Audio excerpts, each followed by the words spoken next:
Greetings everyone, Eric here, and welcome back to another video. This is going to be kind of a different video. It's a little bit of a follow-up to my Sabathi, but also just kind of a general talking head kind of video about pedal safety and also checking power.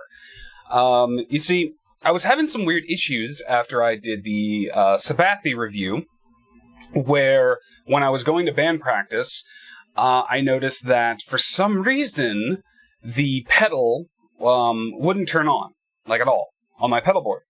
And I had actually tested here on my pedal board before, like here at my house, and it worked just fine. But at band practice, it wasn't working. And I was trying to figure out why that was. The other Does It Doom pedal I have, the Fuzz Coven, was also acting a little bit weird. And again, I was like, what is going on? Why is this acting weird? And even my Fuzzrocious Demon pedal was acting weird as well. It has a built-in noise gate that also engages a boost. And whenever I had that engaged recently, it had started acting weird, where it would all of a sudden just catch a noise and go through this like weird feedback loop. And I couldn't figure out why. Well, as it turns out, as I was testing a few things, one of the things I decided to look at was power supply. Now, for what I do on my pedal board is I have a dedicated isolated power supply, which then connects to the wall, and it can power up to 8 devices, 8 pedals. And what I have it do is I have it powering all my pedals as well as my Joyo. I think it's the LP something. It's a loop switch that they make. And I was trying that out, and I actually used the one power supply to power all that. Well, in order to power the power supply, you have to plug it into the wall using a wall wart or basically another type of power supply. Something like these ones, which I'm sure you've seen all the time. This is a 9-volt DC power supply that you could plug directly into a pedal if you wanted to, plug it into the wall, and from there, you would be giving power to one pedal. Well, the power supply I uses one of these type of devices to plug into the wall itself to deliver power. And what I had not realized until I had looked really closely into this was that it's not necessarily whether it's a DC 9-volt power supply. You also need to check the milliamps or the amp output. For you see, on most of the devices, especially like this one, which is from True Tone, it's the 1 spot. In the description on output, it says 9-volt, but it says a max of 1700 milliamps. That is important. This is what I use here at home. It stayed plugged in all the time. All of my pedal reviews, all of my pedal demos, literally anytime I power my pedals here at home was with this. This never got unplugged from the wall. When I left the house and go to practice and such, I would use a different one at the practice space. I would use one of these Snark ones, which are really good. And it had done just fine for the most part, but once I had added the Joyo loop switch back into my equation, which was being powered by the power supply, and then started adding more pedals, all of a sudden, I started having issues when I was away when I'm using this. And the reason for that, it's really hard to read on this thing, but you can see on this thing it says output 9-volt 400 milliamps. And that got me thinking, because I noticed that my father was having a similar issue. When he would turn on his power supply to power his board, it would be flickering. Like it would be power on, power off, on, off, on, off. All his pedals would be doing this. Usually it would eventually kind of fix itself, but if he turned off some of the pedals that just kind of always turn on, when he does that, he noticed it kind of fixed itself. And that's when I looked at his power wart, and it too was very low milliamp output. So we actually just recently bought him, it should hopefully be coming either today or tomorrow, a 2000 milliamp wall wart, which is what I'm going to call these, or adapters, to plug into the wall.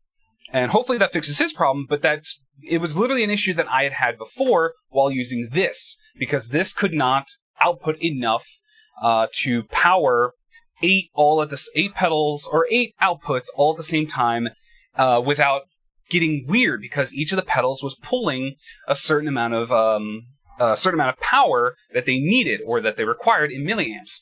And I was exceeding the 400 on this, but when I'm here at home, when I have my 1700, it never was a problem. So this I will be taking with me from now on everywhere I go whenever I do shows, which is fine because it's got a really, really long cable. But that was the issue that I was suffering from. And so now I know what the problem is. I know what the problem, how to solve it. And I just wanted to share my experience with you guys because I was having that issue while powering different devices. Now, this thing is powerful enough to daisy chain up to like 4 pedals. Because I'm going to be doing a video. As you can see here, I have a Big Muff Pi Nano. I also have my Big Muff Triangle, and I have Behringer, Super Fuzz. I would just do a fun video where I just kind of showcase all of my fuzz pedals all in one video. So I'll go through every single pedal. I'll have a boost in front of each of them. I'm even thinking of using the metal zone as just a boost, meaning no distortion, just gain boosting, and just use it as a boost pedal, because I like the sound of fuzz pedals when they're given a little bit of extra boost in the front. But yeah, I'm thinking of doing a video, and now that I know that this is an issue, this is helping me figure out what I need to do, and I wanted to share my experience with you guys in case you've ever had this problem before. So if you're having an issue where your pedal's acting weird, and you're not sure why, and you are using a daisy chain, either because of an isolated power supply or because you're using one of these, and a daisy chain cable, which I do have. You can't see it here, but on top of my amp, I have a couple pedal daisy chain because I was doing a little bit of fun. Make sure you check the milliamp output on the wall connector, the part that comes from the wall, if it's one of these types.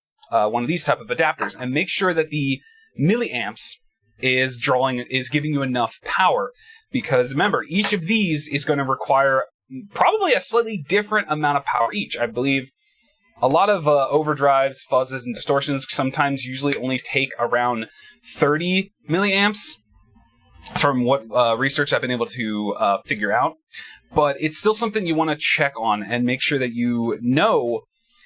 Even if you can find maybe the information, because sometimes they might put the information on these things, make sure you check with the manual and the specs how much they're outputting, and make sure you have enough milliamp coming from the wall to power all of them at the same time. So this is just something I wanted to share with you guys. This is a very short video, and I just wanted to get this out. I actually have band practice today, and believe me, I'm taking my more powerful unit with me. So thank you all so much for watching this video. Let me know in the comments if you've ever had issues like this, and if you had like power issues, and I would love to hear your stories of like some interesting moments where you like were having a weird issue and then you figured out what it was, or maybe some war stories of times when that really screwed you over, and ways of the way that you learned, oh, I need to take better care of this and make sure that I'm using enough power. So thank you again so much for watching this video. I hope it helps some of you out there to not make the same mistake. Look forward to more pedal videos as well as more art videos. Again, leave comments below, like the video if you enjoyed it, and share it around with people, and make sure other people know of this type of issue to make sure that they don't fall for the same problem. And as always, I will see you guys in the next video. Later.